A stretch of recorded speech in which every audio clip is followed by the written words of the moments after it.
સુરત શહેર કોંગ્રેસ દ્વારા રેલ રોકો આંદોલનનો ફિયાસ્કો જોવા મળ્યો છે। તો આ સાથે જ કોંગ્રેસ દ્વારા રેલ રોકો આંદોલન કરવામાં આવ્યું હતું। માંગણીઓનું નિરાકરણ ન આવતા આંદોલન કરવામાં આવ્યું હતું। ઉત્તરાણ રેલવે સ્ટેશન પર રેલ રોકો આંદોલન કરવામાં આવ્યું હતું, જેમાં વેસ્ટર્ન રેલવેના એઓએમે માંગણીઓ પૂર્ણ કરવાનું આશ્વાસન આપ્યું છે। તો નજીકના દિવસોમાં માંગો પૂરી કરવાનું પણ આશ્વાસન આપવામાં આવ્યું છે। આશ્વાસન અપાતા રેલ રોકો આંદોલન મોકૂફ રાખવામાં આવ્યું।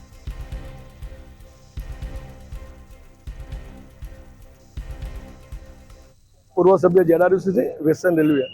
અમારી છેલ્લા ઘણા સમયથી ઉત્તરાયણ ખાતે એક્સપ્રેસ ટ્રેનોના સમયની માંગણી હતી, જે માંગણી સંદર્ભે રેલવે પ્રશાસન દ્વારા કોઈ યોગ્ય જવાબ ન આપતા આજે અમે ઉત્તરાયણ સ્ટેશન ખાતેથી રેલ રોકો આંદોલનની જાહેરાત કરેલી હતી। એ જાહેરાત બાદ આજે બરોડા ડિવિઝનના અધિકારી આવીને અમને ખાતરી આપી હતી કે તમારી લાગણી અને માંગણી ખૂબ જ યોગ્ય છે।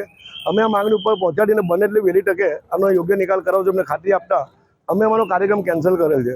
અને બીજું કે નવસારી લોકસભાના સાંસદ સી.આર. પાટીલ જો એમના લોકસભા વિસ્તારમાં ઉડના સ્ટેશનનો વિકાસ કરાવી શકતા હોય તો સુરતના સાંસદ શું કરે છે? પહેલી વસ્તુ સુરતના સાંસદને બી ખબર નથી કે સાંસદ છે, હજુ બી એમના મગજમાં એવું છે કે કોર્પોરેટર છે।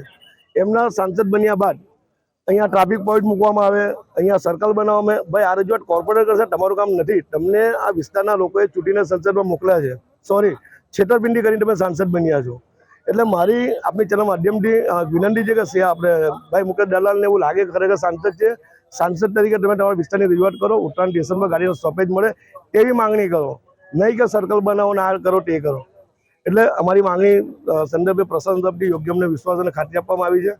પરંતુ આગામી સમયે જો અમારી માંગણી પૂરી કરવામાં ન આવશે તો અમે 100% રેલ રોકો આંદોલન ઉત્તરાયણ સ્ટેશન ખાતે કરશું।